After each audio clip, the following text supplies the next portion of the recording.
بسم الله الرحمن الرحيم الحمد لله رب العالمين اللهم صل على سيدنا محمد وآله وصحبه وسلم اللهم افتح علينا فتوح العارفين ووفقنا توفيق الصالحين وانفعنا بالقرآن والذكر الحكيم اللهم انفعنا بما علمتنا وعلمنا بما ينفعنا وزدنا علما يقربنا منك برحمتك يا أرحم الراحمين اللهم لا سهل إلا ما جعلته سهلا وأنت يا حي يا قيوم تجعل الحزن إذا شئت سهلا سهلا اللهم أعذنا من شرور أنفسنا ومن سيئات أعمالنا واصلح لنا شأننا كله لا إله إلا أنت نستغفرك ونتوب إليك وصلى الله على سيدنا محمد وآله وصحبه وسلم.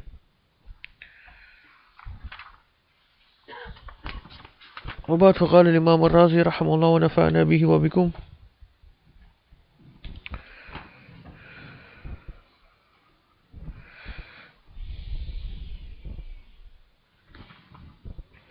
Just finishing on the section now on the karamat, possibility of karamat of awliya.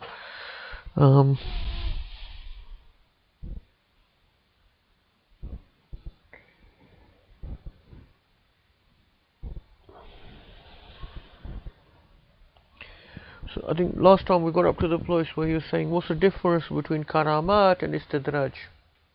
Karamat and istidraj. And you mentioned this istidraj in the Quran is referred to by different terms. So one of them is istidraj itself. سَنَسْتَدْرِجُهُمْ مِنْ حَيْثُ لَا يَعْلَمُونَ. We will take them slowly and slowly further and further astray in ways that they do not know, in ways that they don't perceive. So we talked about that last time.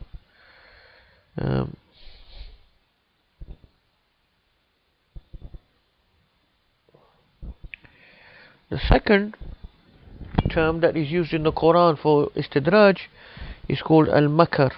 Al-makar. Al-makar, قال تعالى أعوذ بالله من الشيطان الرجيم فلا يأمن مكر الله إلا القوم الخاسرون. None but those who are in loss feel safe from the makar of Allah. Or to put it more literally, none feel safe from the makar of Allah except those who are in loss or losers, meaning those who are losers in the hereafter, people of the hellfire. So in other words, this makar, what do we mean by the makar of Allah? It means the planning of Allah subhanahu wa ta'ala. The planning of Allah subhanahu wa ta'ala. وَمَكَرُوا وَمَكَرَ اللَّهُ وَاللَّهُ خَيْرُ الْمَاكِرِينَ. There's another place in the Quran that they plan and plot, but Allah plans as well. وَمَكَرَ اللَّهُ وَاللَّهُ خَيْرُ الْمَاكِرِينَ. Allah is the best of those who plan. So makar is often used like for enemies who are like plotting, planning, making strategies against you. They're making strategies of how to take you on. So it says, but Allah subhanahu wa ta'ala is the best one at making plans. وَقَالَ وَمَكَرُوا مَكْرًا وَمَكَرْنَا مَكْرًا وَهُمْ لَا يَشْعُرُونَ. In another place in the Quran it says وَمَكَرُوا مَكْرًا. They plotted a plan. They devised strategies and all these things, the kuffar, the disbelievers, the enemies of Allah subhanahu wa ta'ala. They plotted and planned and devised and strategized, etc. وَمَكَرْنَا مَكْرًا وَهُمْ لَا يَشْعُرُونَ. And we made a plan. Allah subhanahu wa ta'ala made His plan. And they did not perceive, they did not understand. They didn't understand that Allah subhanahu wa ta'ala, who has power over them, is making a plan.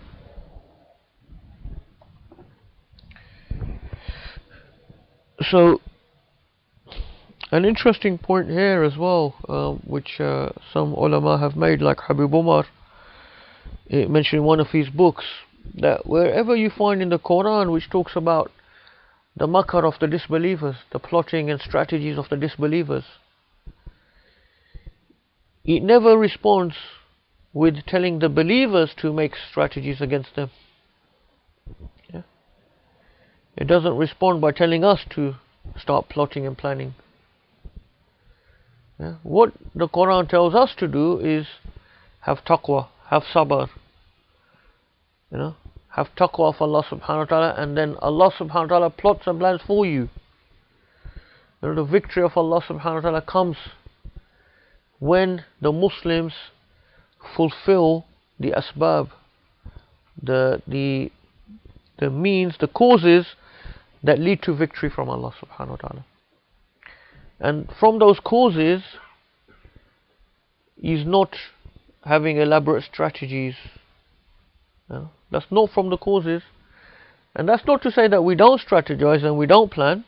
Okay? But what it is to understand is what are those things that lead to the victory of Allah subhanahu wa ta'ala. Yeah? It is the sunnah to make strategy and to plan and to take the best possible make the best possible plans and strategies against the disbelievers, like digging the trench in Medina. All of these things are from strategy, and that is from the sunnah. But as I've explained, I think previously in the previous dars, we don't rely upon that. This is where the problem is. We don't rely upon that. We rely upon Allah subhanahu wa ta'ala. So in the Quran, if you study and look carefully, where it's mentioned about the nusra, about the victory of Allah subhanahu wa ta'ala, it's always linked to وَإِن تَصْبِرُوا وَتَتَّقُوا لَا يَضُرُّكُمْ كَيْدُهُمْ شَيْئًا. If you have sabr, patience, and you have taqwa, their plotting and planning and strategy will have no harm against you. So these are the things, sabr, taqwa, these things are what are linked to victory for the Muslims.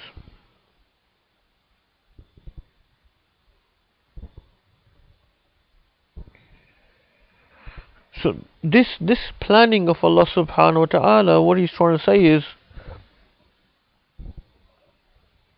this is also from istidraj as well. That Allah subhanahu wa ta'ala has ways and ways of taking people astray, further and further astray, if he wills to lead them astray. وَثَالِثُهَا al-kayd. The third term used in the Quran for istidraj is al-kayd, which means once again sort of a trap, a trap, a ploy, a way of, what to say misleading, but a way of trapping someone through a deception. You trap an animal, like you give them some food like a bait, basically like a deception, then you trap them. It's called kayd. So it says in the Quran, يُخَادِعُونَ اللَّهَ وَهُوَ خَادِعُهُمْ. They try to deceive Allah subhanahu wa ta'ala, or they deceive Allah subhanahu wa ta'ala. Meaning like the munafiqun, for example, who pretend to be Muslim but they're not Muslim, and so on. But then it says, وَهُوَ خَادِعُهُمْ. Allah is now the difficulty of translating this when it's referring to Allah subhanahu wa ta'ala, we don't say deceiving. But it's very difficult to translate that term, I think, in Arabic for in respect to Allah subhanahu wa ta'ala. But it's from the same word that it uses for the disbelievers. يُخَادِعُونَ Allah. They try to trick or deceive Allah subhanahu wa ta'ala. وَهُوَ خَادِعُهُمْ. But he's in a way trapping them in their own deception. Trapping them in their own deception, I think probably a good way to phrase it. وَقَالُوا يُخَادِعُونَ اللَّهَ وَالَّذِينَ آمَنُوا وَمَا يَخْدَعُونَ إِلَّا أَنفُسَهُمْ. Surah al Baqarah, ayah 9, referring to the munafiqun again. They try to deceive Allah and those who believe. They try to deceive Allah and those who believe. But Allah but they deceive, or they deceive none but themselves. Okay? They deceive none but themselves. The munafiqun are those who pretend to be Muslim, outwardly pretend to be Muslim, but inwardly they're not firm upon belief. So ultimately their deception is against their own selves. That's the reality of their deception. Is harming no one but their own selves.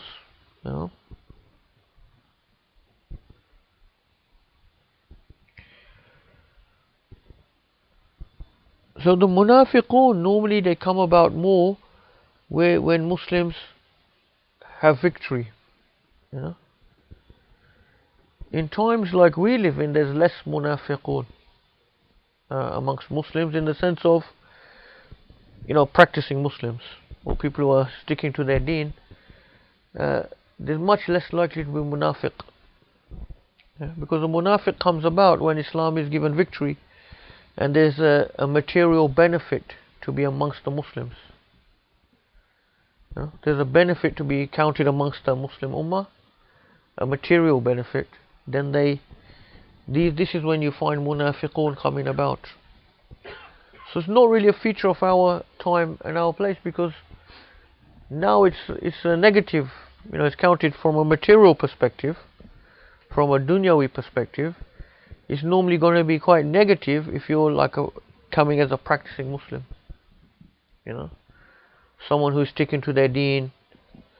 You're going to come into trouble. It's not going to be counted in your favor. In the workplace here, in your business here, even in Muslim countries now. Even in Muslim countries, some Muslim countries may even be worse than over here. If you try to follow the Sunnah, or even if you're just praying 5 times a day, or these things, it will always go against you in the material, dunyawi sense. So this is not so much a time where you have munafiqun. The only munafiqun we have now are those who are sent in to infiltrate the Muslims. So spies, secret intelligence agencies, Mossad, CIA, these type of people who send in people to imitate themselves as Muslims, to create all sorts of facade, or follow their own strategies, their strategic objectives. Because what I'm saying is practicing Muslims. You know what I mean? Yeah. Obviously, amongst the general ummah, general Muslims, you will find munafiqun. You find a lot of signs of nifaq. But I'm talking about those who want to stick to the deen and practicing 5 times prayer. So you'll probably find with these leaders, they don't really do things like that. Yeah, that's what I mean. People who want to, stick to the deen, like fully fledged Muslim, not half baked.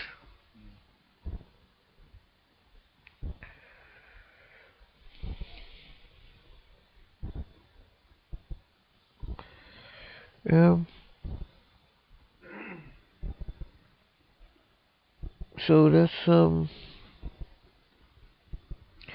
that's kaid as well. يخادعهم. ورابعها الإملاء. The 4th term that is used in the Quran is imla. Imla, which means to extend something. It says in the Quran, ولا يحسبن الذين كفروا أنما نملي لهم خيرا لأنفسهم إنما نملي لهم ليزدادوا إثما. Al Imran 187. So Allah subhanahu wa ta'ala says, just sort of the meaning of it, let not the disbelievers think that we extend to them all of these things, that those things that we extend to them, in other words, we give them all of this rizq and different things. Let them not reckon that because of these things that we are giving them, that this is good for them. إِنَّمَا نُمْلِي لَهُمْ لِيَزْدَادُوا إِثْمًا.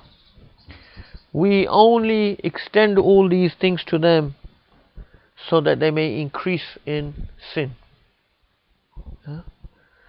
So when you see the disbelievers being given all the wealth, all of these material success, material power, yeah, says in the Quran, they should not think, the disbelievers should not think that this is good for them. Because this is the nature of the human being.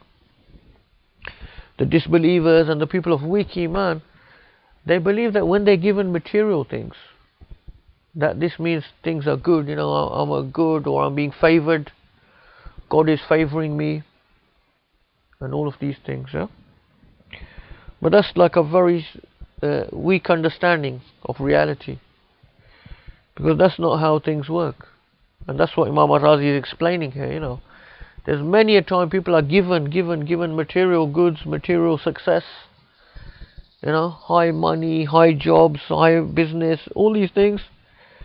But often it's because they're going more and more astray, and they're increasing more and more in sin in front of Allah subhanahu wa ta'ala. So that's not a measure of Allah favoring us.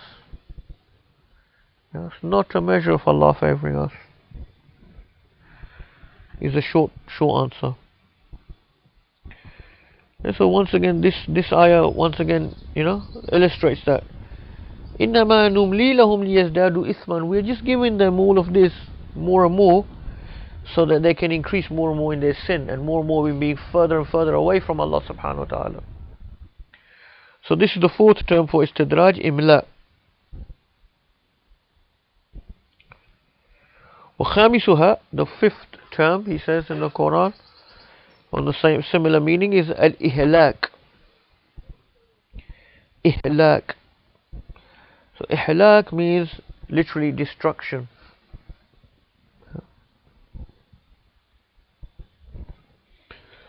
قال تعالى حتى إذا فرحوا بما أوتوا أخذناهم. Allah subhanahu wa ta'ala says حتى إذا فرحوا بما أوتوا أخذناهم. So Allah subhanahu wa ta'ala gives them more and more of the material things in the world, the disbelievers this is, until they rejoice in what they have been given. فرحوا بما أوتوا. They start rejoicing in what Allah has given them, not realizing that this is simply leading them further and further astray. So they rejoice in their power, in their position, in their status, in their wealth. Like America and all these countries now, glamorizing themselves as these powerful nations in the world. حتى إذا فرحوا بما أوتوا أخذناهم. Then we seize them. In other words, then we destroy them with the punishment. When they get to that point where they've been given more and more, and they start rejoicing and exalting themselves, that's when Allah subhanahu wa ta'ala will destroy them. Al-An'am 44. وقال في فرعون. And what does it say regarding Fir'aun? واستكبر هو وجنوده في الأرض بغير الحق وظنوا أنهم إلينا لا يرجعون. He was arrogant, he and his army were arrogant in the land without any due right. They didn't have the right to be arrogant in that manner. And they thought or believed that they would not return back to us, back to Allah subhanahu wa ta'ala. فأخذناه وجنوده فنبذناهم في اليم. Then we seized them. Then we seized them. Then we seized him and his army, and we flung them into the water, into the sea. They were drowned. So this is the outcome of those who are arrogant without any right in front of Allah subhanahu wa ta'ala. فظهر بهذه الآيات أن الإيصال إلى المرادات لا يدل على كمال الدرجات والفوز بالخيرات. So it says, all of these ayahs have been illustrating the fact, as I just mentioned, that getting things that you want in the dunya, getting things you want from material goods, is not a sign that you're of a high status in front of Allah subhanahu wa ta'ala. Could be the complete opposite. We don't know. Huh? بقي علينا نذكر الفرق بين الكرامات وبين الاستدراج. So he says, now we just need to mention what is the difference between the karamat and the istidraj. After explaining, what the istidraj is. فنقول إن صاحب الكرامة لا يستأنس بتلك الكرامة بل عند ظهور الكرامة يصير خوفه من الله تعالى أشد وحذره من قهر الله أقوى. He makes a very fine point here. One of the way you can differentiate between a karama and istidraj is that the person who this manifests with, if that person, when this thing happens, this breaking of the norms, this breaking of the normal natural laws of physics happens, when this happens, if that person increases in fear of Allah subhanahu wa ta'ala, and he feels more worried about the power of Allah subhanahu wa ta'ala over him, فإنه يخاف أن يكون ذلك من باب الاستدراج.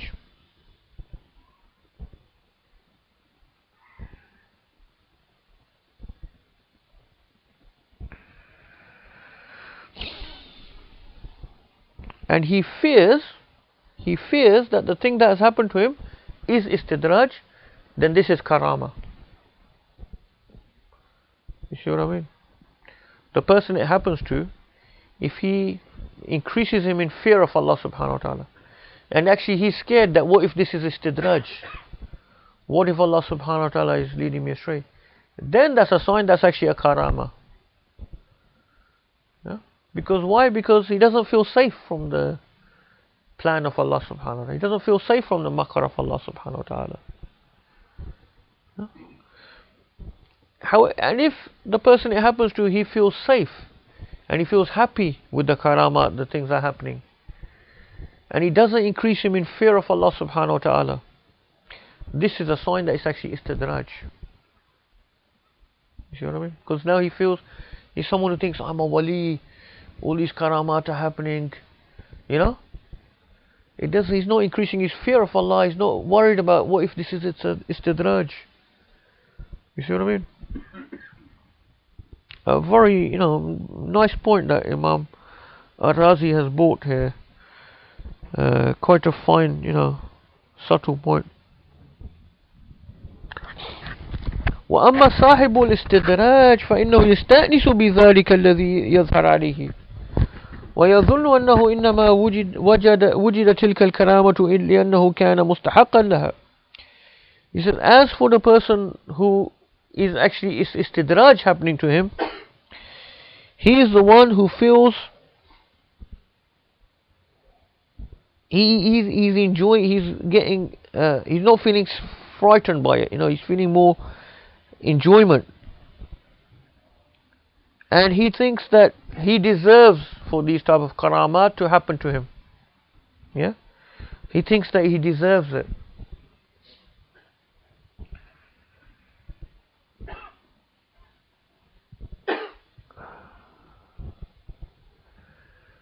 So this is the key point, وحينئذ يستحقر غيره ويتكبر عليه. So this person is now then looking down on others. He thinks, I'm someone, karamat happened to me, and I'm off that rank. I'm off that high rank, So he feels he's deserving of those karamat. So inevitably he would then be looking down on other people who don't have karamat, for example. He'll be looking down on other people.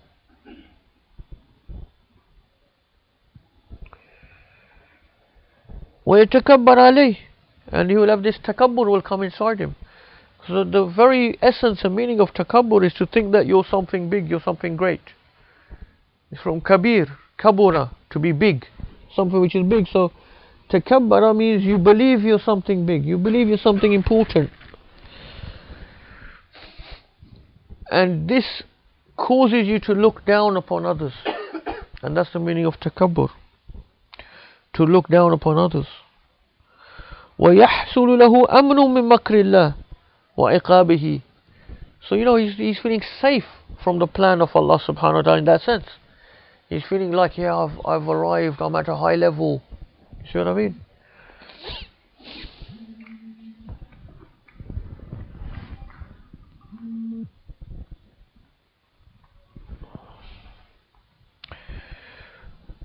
وَلَا يَخَافُ سُوءَ الْعَاقِبَةِ. He hasn't got that feature of the true believers who fear their end. Who fear they may end on a bad, and they always ask Allah to save them from a bad ending. Because no matter where we are now, we don't know what Allah subhanahu wa ta'ala has in plan for us. And that's why we can never feel safe from the plan of Allah subhanahu wa ta'ala. No matter who we are, how many people have gone to such heights and have still fallen afterwards. May Allah subhanahu wa ta'ala protect us. فإذا ظهر شيء من هذه الأحوال على صاحب الكرامة دل ذلك على أنها كانت استدراجا لا كرامة.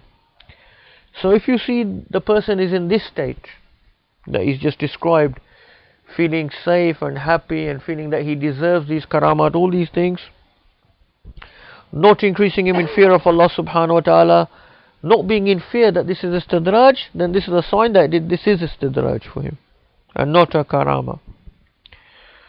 ولهذا المعنى قال المحققون أكثر ما اتفق من الانقطاع عن حضرة الله إنما وقع في مقام الكرامات.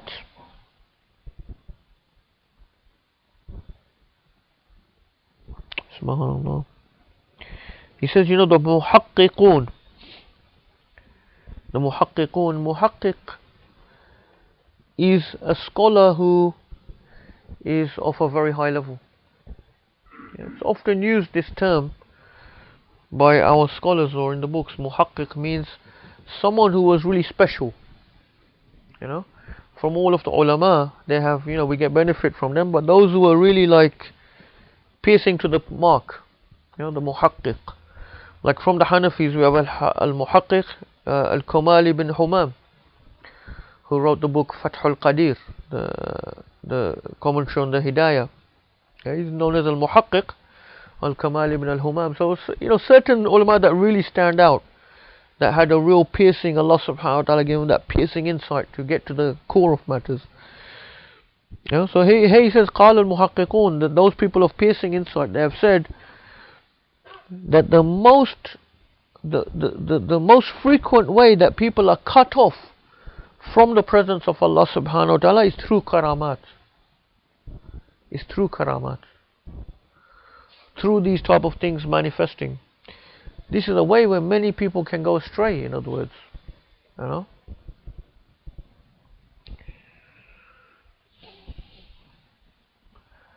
mean, this is, you see amongst a lot of people nowadays who go into taking dhikr or tariqah or wird, but their intention is not for the sake of Allah subhanahu wa ta'ala.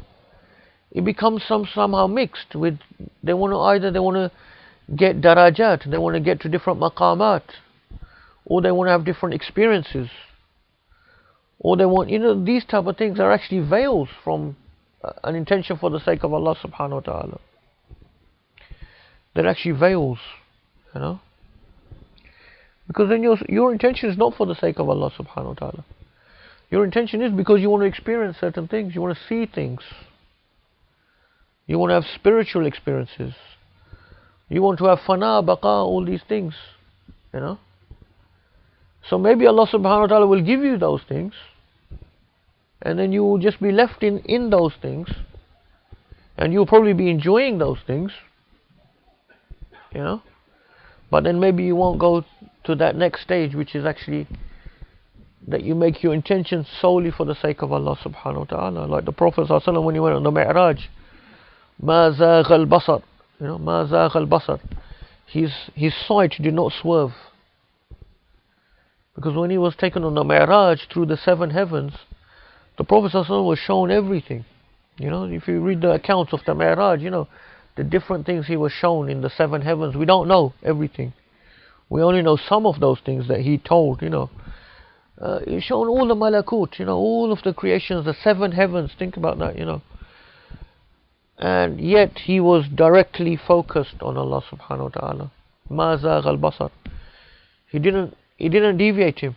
All of those beautiful things, all of those amazing things, wondrous things that he saw, it didn't deviate him from that thing, that he was there going to the presence of Allah subhanahu wa ta'ala.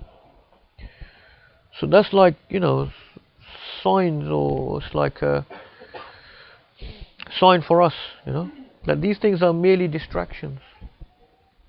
These things are merely distractions. That's why they said, some of the famous Sufis said, Al-karama al-istiqama. The true karama is istiqama, that you remain steadfast upon the path to Allah subhanahu wa ta'ala. You don't become distracted by these things that you may be shown, you may be given, because people can become just going to that,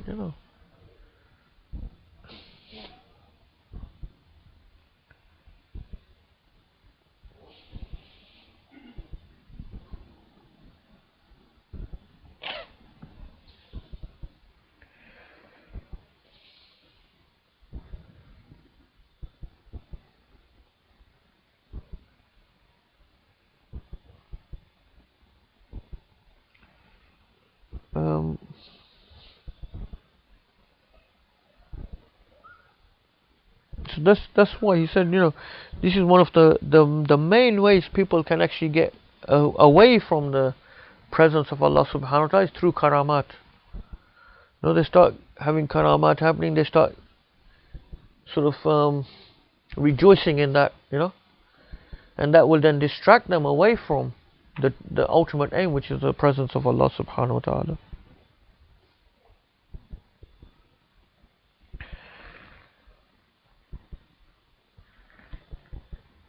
إنما وقع في مقام الكرامات فلا جرم ترى المحققين يخافون من الكرامات. So he says, no doubt you see those piercing scholars, the scholars of piercing insight, the muhaqqiqeen, you see that they are fearful of karamat. They're fearful of karamat. كما يخافون من أنواع البلاء. Just like they would fear other types of tribulations, they fear that karamat should happen,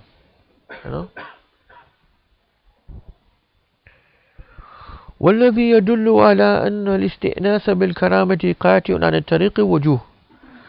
So he says,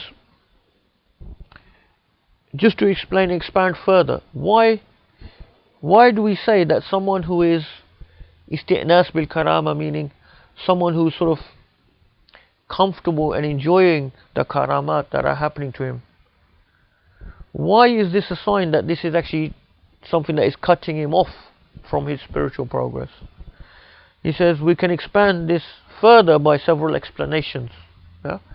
So this particular point he's going to expand upon now and give, as is the usual way, about 12 proofs. 12 proofs why this is cutting you off.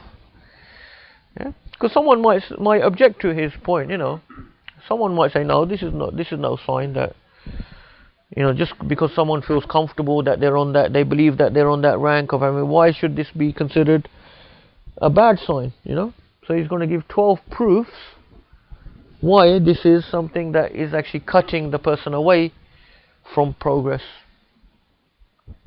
Al-Hujjatul Ula, the first proof.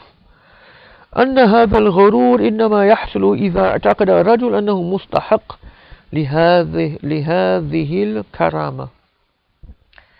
So the first proof is that this delusion, by delusion we mean believing something that is not true. A delusion is to believe something that is not true.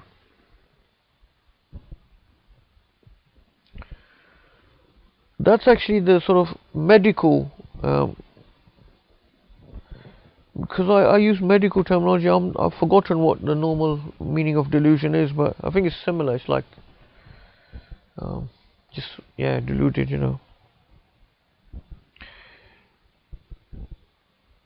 He said this delusion only comes about if the person believes that he is worthy of having this karama, that he deserves it, he's of that, لأن بتقدير أن لا يكون مستحقا لها امتنع حصول الفرح بها. Because if he didn't think he was deserving of it, there's no way that he would have felt happy or comfortable with the karama happening. Why? Because if he thought he wasn't deserving of it, he would be scared that this is istidraj, wouldn't he? Yeah. امتنع حصول الفرح بها بل يجب أن يكون فرحه بكرم المولى وفضله أكبر من فرحه بنفسه. He should be rejoicing in the blessing and the generosity of Allah subhanahu wa ta'ala rather than rejoicing in his own self that he deserves these karamat are happening, فثبت أن الفرح بالكرامة أكثر من فرحه بنفسه وثبت أن الفرح بالكرامة لا يحصل إلا إذا اعتقد أنه أهل ومستحق لها وهذا عين الجهل. So it says, this is showing that this person who believes that he somehow deserves for karamat to happen to him. In other words, he somehow believes that he's of that rank. He's of a high rank. He's a wali. He says this is actually the essence of ignorance. This is actually the essence of ignorance, to believe that. لأن الملائكة قالوا لا علم لنا إلا ما علمتنا.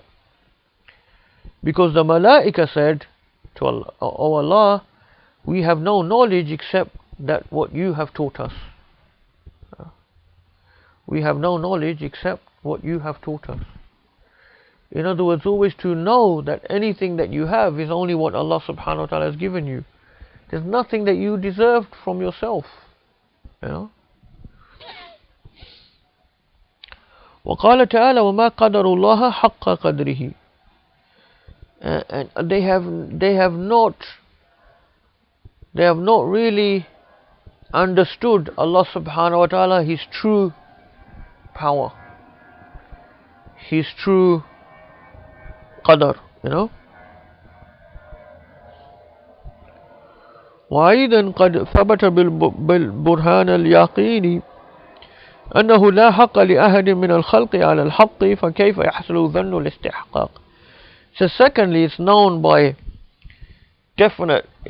for definite proof that no one has got any right upon Allah subhanahu wa ta'ala. None of the creation can claim that they have any right upon Allah subhanahu wa ta'ala. So how can this person think that he somehow deserves to have these things happen to him, as if he has a right upon Allah subhanahu wa ta'ala? You see? الحجة الثانية أن الكرامات أشياء مغايرة للحق سبحانه فالفرح بالكرامة فرح بغير الحق والفرح بغير الحق حجاب عن الحق والمحجوب عن الحق كيف يليق به الفرح والسرور. So the second thing is, I think we sort of mentioned before, phrased in a slightly different way, that the karamat are something which are part of creation. They are something which are other than Allah subhanahu wa ta'ala. And the true wali, or the true man of a woman of Allah subhanahu wa ta'ala, has no goal, has no objective except for Allah subhanahu wa ta'ala. So rejoicing and exalting and in these karamat is a sign that the person is getting deviated away from the goal, which is Allah subhanahu wa ta'ala. So it becomes a hijab, a veil. الحجة الثالثة أن من اعتقد في نفسه أنه صار مستحقا للكرامة بسبب عمله حصل لعمله وقع عظيم في قلبه ومن كان لعمله وقع عنده كان جاهلا. The third one, which is related to the first one, he says, anyone who believes that he has become deserving of having karamat happening to him, because why? Because of the result of his own actions, So he starts believing that his own actions are so, good. His actions are so good that he deserves. He's come to this rank of being a wali. He says anyone who feels that his actions are so great, then he's definitely jahil. Because the people of Allah subhanahu wa ta'ala, they know that their actions are of no worth in front of the majesty of Allah subhanahu wa ta'ala. In front of the majesty and the greatness of Allah subhanahu wa ta'ala, our actions are of no worth.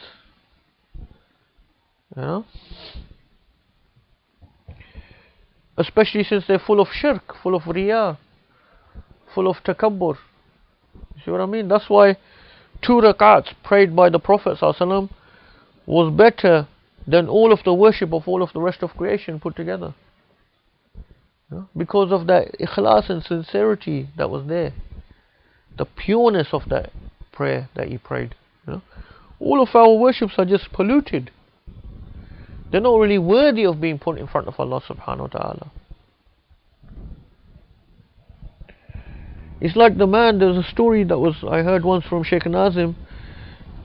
There's a man, he said, a Bedouin who came to the Khalifa, a Bedouin from the desert. He said, I want to go and meet the Khalifa in Baghdad. So he traveled many miles through the deserts and everywhere. He came to see the Khalifa, and the gift he bought for the Khalifa was some water. Because that was he was a poor man, and that's the most precious thing they have in the desert. So he come to the palace of the Khalifa, and he wasn't allowed in first, but the Khalifa was inside on the throne, and he heard the commotion, and he said to the guards, let him in, and all this, So the man come in, and he put in front of him, he said, the water. And it was dirty water as well, through all the travels and everything, muddy water. Put it in front of him, he said, I bought you this gift. And the Khalifa looked at him, and he felt happy, so he said to his servants, take that thing, fill it up with gold and silver and give it back to him. So this is like our actions that we bring to Allah subhanahu wa ta'ala. They're like the muddy water, they're of no worth really. But Allah subhanahu wa ta'ala, of His generosity, is giving us those huge rewards. But we don't deserve anything from those actions.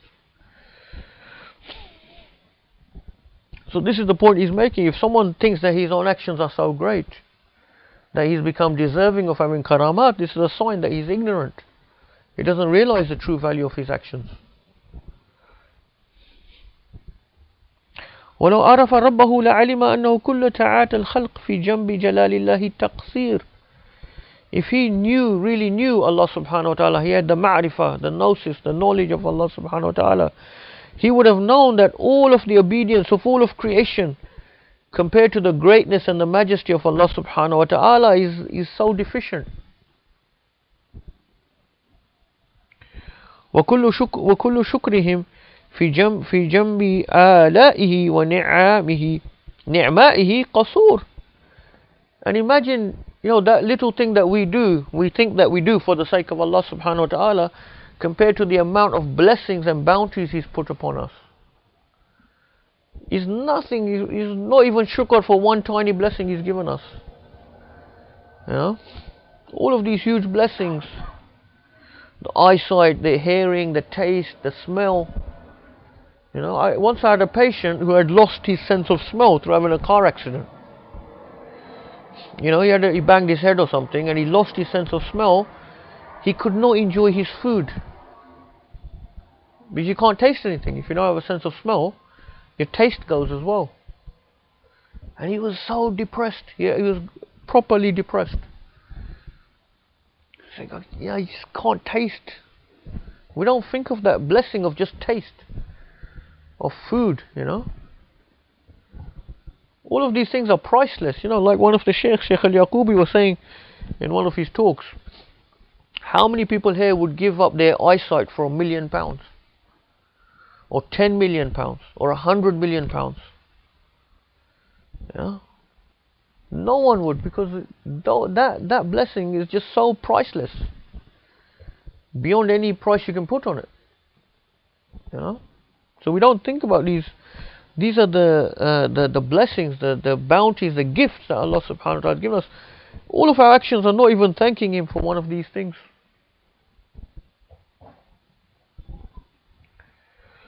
وكل معارفهم وعلومهم فهي في مقابلة عزته حيرة وجهل. And all of our so-called knowledge and all these things that we think we have knowledge and ma'arif and sciences, compared to His majesty and His knowledge, all of that is nothing but ignorance and confusion. رأيت في بعض الكتب أنه قرأ. We'll just have a break after this point إن شاء الله. رأيت في بعض الكتب أنه قرأ المقرئ في مجلس الأستاذ أبي علي الدقاق قوله تعالى إليه يسعد الكلم وطيب والعمل الصالح يرفعه، فقال علامة أن الحق رفع عملك أن لا يبقى ذكره عندك، فإن بقي عملك في نظرك فهو مدفوع، وإن لم يبقى معك فهو مرفوع مقبول. So he says, Imam al-Razi said, I've seen in one of the writings, one of the books, I've read in one of the books, that someone in the presence of Al-Ustad Abi Ali al-Diqaq recited the ayah of Quran, إِلَيْهِ يَسْعَدُ الْكَلِمُ طَيِّبُ, that the good word rises up to Allah subhanahu wa ta'ala. وَالْعَمَلُ الصَّالِحِ يَرْفَعُهُ, and the good actions are raised up. Yeah, the good actions are raised up. Surah Fatir, ayah 10. And what the Shaykh said, Shaykh Abi Ali al-Daqqaq said, the sign that Allah subhanahu wa ta'ala has raised up your action is that it no longer stays in your memory or in your mind, in your conscious. Meaning, you do the good actions and you forget about them. You do good actions and you forget about them. You know? This is if Allah subhanahu wa ta'ala blesses you with that. This is a blessing. This is how you interpret this ayah. That those actions have been lifted up. They've gone to now, because now they're with Allah subhanahu wa ta'ala, you'll remember them on Yawm al-Qiyamah. You'll get the reward for them on Yawm al-Qiyamah. If they remain in our conscious all the time, we're thinking, oh yeah, I'll pray tahajjud. You know, I've been praying tahajjud for 20 years, and you talk about it and you think about it all the time. So then you're obsessed with your own good actions. You know, you're thinking that your good actions are something big. You see what I mean? So that's the idea there. Not necessarily that you have memory, you know, your memory is erased or something, but it's like out of your conscious, you don't think about it. You know, what you've done, you've done. You put it, you don't give it that big significance that you always think about it and think, I've done this, I've done this. I've been on Umrah 3 times, I've been on Hajj 5 times. You know? You don't mention it to people, you don't mention it to yourself either. You know? So this is a sign that Allah subhanahu wa ta'ala is helping you, blessing you. Okay, inshallah, let's take a tea break before we do the rest of the 6 or 8 proofs. Yeah, sure.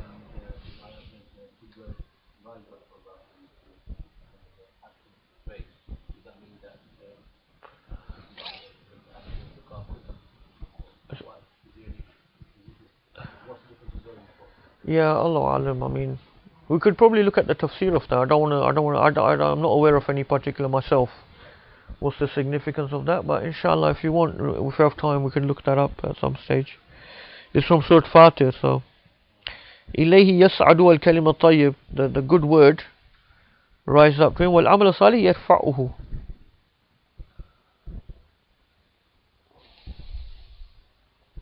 He raises it up. So Allah alim, I don't know what's the significance of the difference of that. Yeah. Yeah. Anyway, let's get back a few 10 minutes maybe. Alhamdulillah Rabbil Alameen. Allahumma salli ala Sayyidina Muhammad alayhi wa sallam. So الحجة الرابعة, the 4th proof, أن صاحب الكرامة إنما وجد الكرامة لإظهار الذل والتواضع في حضرة الله تعالى. فإذا ترفع وتجبر بسبب تلك الكرامات فقد بطل ما به وصل إلى الكرامات. The person who's having these karamat, the only reason why he's having these karamat is because of his humbleness and his submission in front of Allah subhanahu wa ta'ala. So if he then starts becoming arrogant and thinking that he's some high entity and he's become a big wali because of those karamat, the reason why he actually got them in the first place is now becoming void. In other words, he went up to a certain height, but then Allah subhanahu wa ta'ala, for whatever wisdom, has caused him to go astray through those karamat. And that's what Imam Razi was saying before. He's one of the big dangers. So these are some of the most dangerous type of people who actually went through a spiritual process, and they went to a certain level, and for whatever reason that Allah knows best, something to do with their sincerity, something, for whatever reason, then they went astray. Now these are so dangerous because they've had some experiences, they've had certain things. They can speak as if with authority, and they're often themselves deluded, so they're believing that they're of such a high level themselves. So people are following them and they're leading other people astray, and they're going more astray themselves. May Allah subhanahu wa ta'ala protect us from all of that.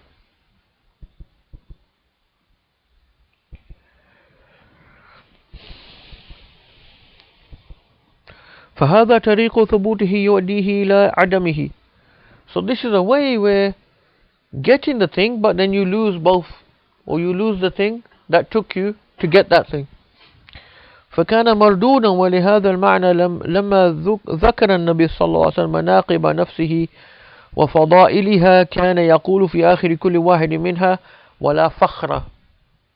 So he says this is the reason and the meaning that when the Prophet ﷺ mentioned his own virtues, his own ranks, for the benefit of the knowledge of the Sahaba and the knowledge of the Muslims, each time he mentioned one of those of his ranks and his virtues, he added afterwards wala fakhra, and this is not a boast.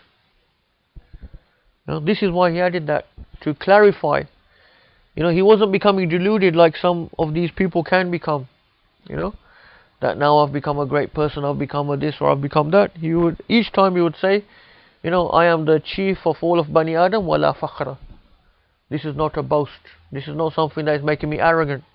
This is simply a knowledge that I'm giving you. Because part of his mission is to give knowledge to us, and to knowledge of who he is and his rank is one of the most important knowledges that we need to have.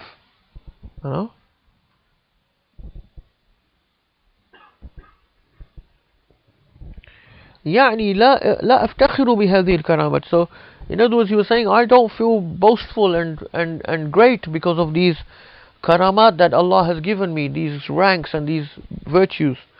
وإنما أفتخر بالمكرم المؤتي.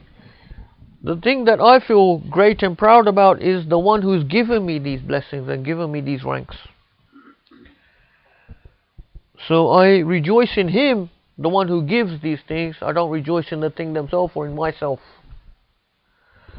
الحجة الخامسة أن ظاهر الكرامات في حق إبليس وفي حق بلعام كان عظيما، ثم قيل لإبليس وكان من الكافرين، وقيل لبلعام فمثله كمثل الكلب، وقيل لعلماء بني إسرائيل.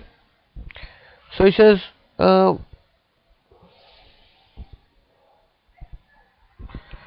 that some of these things like karamat have happened to Iblis or Bal'am.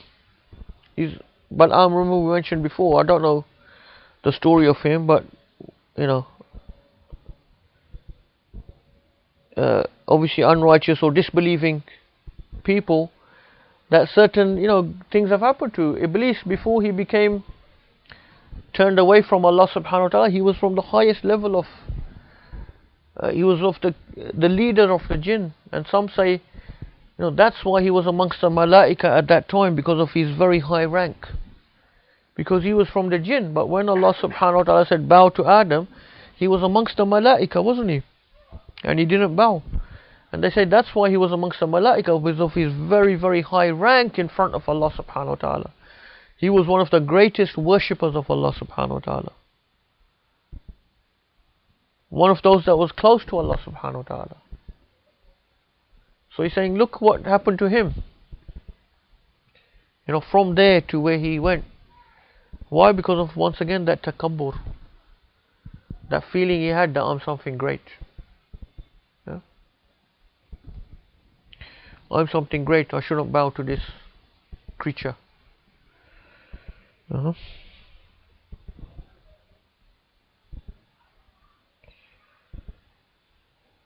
And he said also, it was said to the ulama of Bani Israel, مثل الذين حملوا التوراة ثم لم يحملوها كمثل الحمار يحمل أسفارا.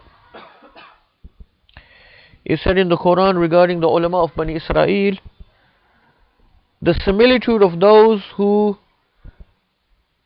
took on the Torah, literally carried the Torah, meaning, took on the teaching of the Torah, but then did not carry it, is like the donkey that carries books. And the donkey that carries books. So the Bani Israel, the ulama of Bani Israel, they became like the donkey who's carrying books. They had the Torah, they had all of these teachings, but they weren't acting upon them, they weren't sincere with them. So they become like a donkey that's carrying books. There's no benefit to it. No, it doesn't ennoble the donkey or anything. وقيل أيضا في حقهم وما اختلف الذين أوتوا الكتاب إلا من بعد ما جاءهم العلم بغيا بينهم.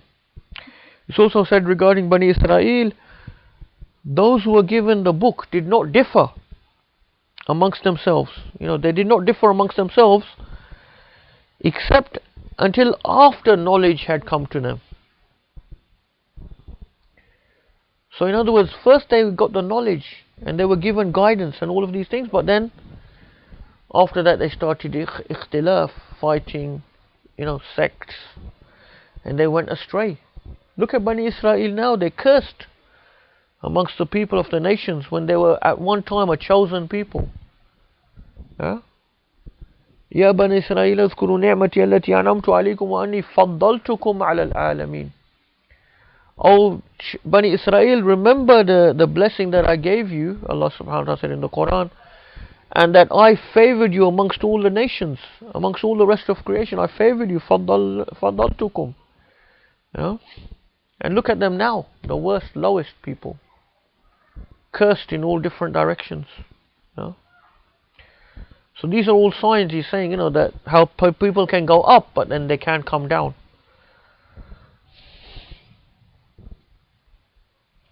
And they didn't differ amongst themselves until after the knowledge came up from بَغْيًا بَيْنَهُمْ, that this baghi between them, this rebelling and fighting amongst each other. فبين أن وقوعهم في الظلمات والضلالات كانت بسبب فرحهم بما أوتوا من العلم والزهد. So this makes clear that they entered into misguidance and deviation, the Bani Israel, after they were given knowledge and guidance and zuhud and abstinence from the world. And then somehow, for some reason, they went downhill. الحجة السادسة أن الكرامة غير المكرم وكل ما هو غير المكرم فهو ذليل. So this is similar to one he mentioned before. He says the karama itself is something other than the mukrim, the one who gives the karama. You have the karama and you have the one who's given the karama, which is Allah subhanahu wa ta'ala. And everything that is other than the giver is something which is low and debased. وَكُلُّ مَنْ تَعَزَّزَ بِالذَّلِيلِ فَهُوَ ذَلِيلٌ. Anyone who tries to seek greatness through something which is debased, then he is debased. In other words, our greatness is only through Allah subhanahu wa ta'ala. Izzah is only through Allah subhanahu wa ta'ala. So if we try to be great through other things like having karamat, we will become debased. ولهذا المعنى قال الخليل صلوات الله عليه أما إليك فلا. So he says this is the meaning of the saying of Al-Khalil Ibrahim alayhi salam when he said to Jibreel alayhi salam, أما إليك فلا. Because when Ibrahim alayhi salam was about to be thrown into the fire, Jibreel alayhi salam came to him and he said to him, He greeted him and said, "How are you? Anything I can do?" Yeah. Jibreel was there to help him at that point when he was about to be thrown into the fire. But Al-Khalil, the friend of Allah subhanahu wa ta'ala, said to him, "Amma ilayk fala." He said, "As for you, I have no need of you." Look at that, point of Tawheed, of pure Tawheed at that point. We're seeing La hawla wa la quwwata illa billah. There's no power, nothing can pure tawakkul on Allah subhanahu wa ta'ala at that point. Where, even Jibreel came, he could have said, he could have thought this is a sabab, this is the cause Allah has sent me to save me. But that was the, sincerity at that time. There was no vision of any asbab at that time, It's direct power from Allah subhanahu wa ta'ala. فالاستغناء بالفقير فقر. So anyone who tries to get any izzah, any type of greatness or anything from these created things, all karamat are simply just creations of Allah subhanahu wa ta'ala, then this is faqr, because you're going to something which itself is impoverished. You're not going to the ghani, the Lord of Allah subhanahu wa ta'ala. متقوي بالعاجز عجز. Someone who seeks strength through something which is weak, he himself is weak. At that point, Ibrahim a.s. was seeking strength through the one who has power. And he didn't see any power in anything else. والاستكمال بالناقص نقصان والفرح بالمحدث بلح. Seeking to be perfected through something which is deficient is deficiency. Rejoicing in something which is a created thing is stupidity. والإقبال بالكلية على الحق خلاص. Only when we are fully devoted to approaching and going towards Allah subhanahu wa ta'ala, that is khalas, that is pure sincerity, that is purity. So your vision is only for Allah subhanahu wa ta'ala, that is purity. فثبت أن الفقير إذا ابتهج بالكرامة سقط عن درجته. So from this we have proved that the person, the faqir, the human being who starts delighting and being happy with karamat, he's actually then falling down from the ranks that he had achieved. أما إذا كان لا يشاهد في الكرامات إلا المكرم ولا في الإعزاز إلا المعز ولا في الخلق إلا الخالق فهناك يحق الوصول. However, if he at that point sees nothing in the karama except for the one who gave the karama, and if he sees nothing of greatness except for the one who gives greatness, and if he sees nothing of creation except for the creator, then he has got to the right point.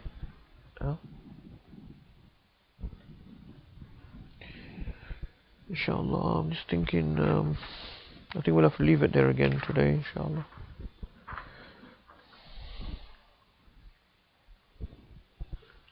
May Allah subhanahu wa ta'ala give us tawfiq to make our intentions purely for His sake, and to make us people of knowledge, and people who act upon that knowledge, and people who see the truth and follow the truth, and people who see falsehood and stay away from falsehood.